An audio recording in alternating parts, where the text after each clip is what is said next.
श्री वैद्यनाथ ज्योतिर्लिंगम की कथा। पौराणिक कथा के अनुसार दशानन रावण भगवान शंकर को प्रसन्न करने के लिए हिमालय पर तप कर रहा था। इस तप के द्वारा वह एक एक करके अपने सिर काटकर शिवलिंग पर चढ़ा रहा था। 9 सिर काटने के बाद जब रावण 10वां सिर काटने लगा तो भोलेनाथ ने प्रसन्न होकर उसको दर्शन दिए, उससे वर मांगने को कहा। तब रावण ने भोलेनाथ से कामना लिंग को लंका ले जाने का वरदान मांगा।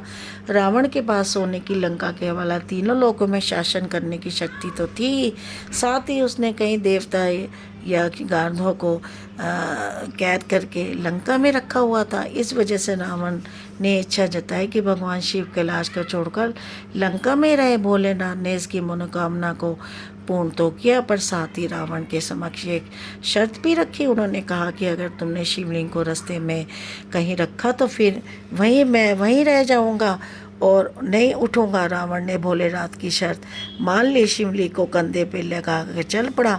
उधर भगवान शिव के कैलाश छोड़ने की बात सुनते ही सभी देवता चिंतित हो गए। सभी देवता इस समस्या के समाधान के लिए भगवान विष्णु के पास गए। तब भगवान विष्णु ने एक लीला रची।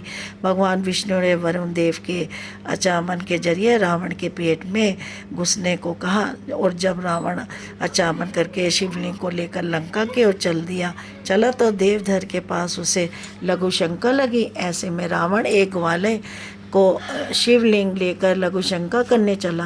कहते हैं वैजु गोपाल के वेश में स्वयं भगवान विष्णु वहाँ विराजमान थे। इस वजह से ही वह तीर्थ स्थान में वैजनाथ धाम और रामेश्वर धाम दोनों नामों से जाना जाता है। पौराणिक कथा के अनुसार रावण कई घंटों तक लघु शंका करता रहा, जो आज भी एक तालाब के रूप में देवधर में मौजूद है। उधर वेजू ग्वाले के रूप में आए भगवान विष्णु ने शिवलिंग धरती पर रखकर उसे वहीं स्थापित कर दिया। जब रावण लघु शंका से लौटकर आया तो लाख कोशिशों के बाद भी शिवलिंग को नहीं उठा पाया।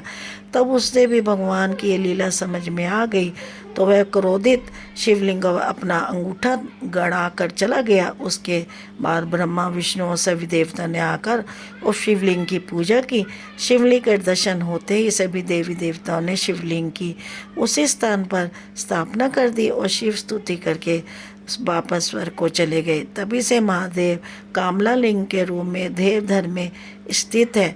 गैर मतलब है कि साल भर शिव भक्तों की यहाँ भीड़ लगी रहती है, पर सावन महीने में ये पूरा क्षेत्र शिव भक्तों से पट जाता है। खास तौर पर कंवरिया सुल्तानगंज की गंगा से 2 पात्रों में जल लाते हैं। एक पात्र का जल वैद्यनाथ धाम देवधर में चढ़ाया जाता है, दूसरे पात्र से वासुकीनाथ में भगवान नागेश को जल अभिषेक करते हैं।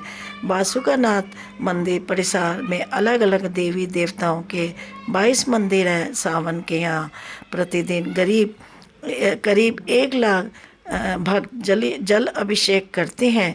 जो लोग किसी प्रकार सीमा से बनकर जल नहीं चढ़ाते उन्हें साधारण वम कहा जाता है, लेकिन जो लोग कवर की इस यात्रा को 24 घंटे में पूरा करते हैं उन्हें डाक वम भी कहा जाता है।